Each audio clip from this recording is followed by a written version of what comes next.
ქვეყანაში გრიპის ვირუსი ჩანაცვლა რესპირატორულ სინციტიური ვირუსით. ამის შესახებ ინფორმაციას ივანე ჩხაიძე ავრცელებს. როგორც ექიმი განმარტავს, მოიმატა ბრონქიოლიტით გამოწვეულმა ჰოსპიტალიზაციამ.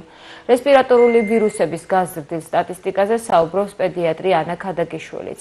დაავადება შეტევითი ხასიათის ხველით, სუნთქვის მკვეთრი გაძნელებით, ტემპერატურის მატებით და სხვა სიმპტომებით ხასიათდება.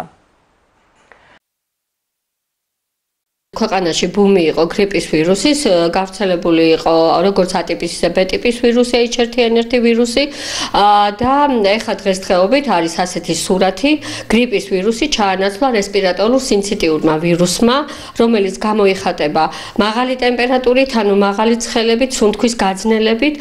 რესპირატორულ სინციტიური ვირუსი ძირითადად იწვევს წვრილი ბრონქების ანთებას და სუნთქვის გაძნელებას, სუნთქვაში დამატებითი მუსკულატურის მონაწილეობას, ანუ დამხმარი კუნთები მონაწილეობენ, უჭირს პაციენტს სუნთქვა ზოგადად და გამოიხატება ძლიერი საერთო სისუსტით.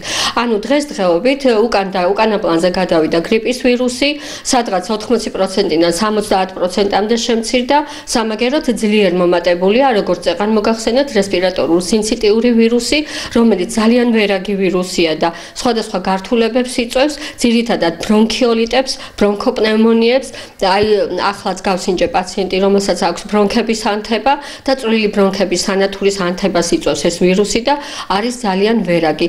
ამიტომ თავდაპირველად თავიდანვე ჯობია რომ მიაკითხონ ექიმს, რომ თავიდან ავიცილოთ შემდგომი გართულება.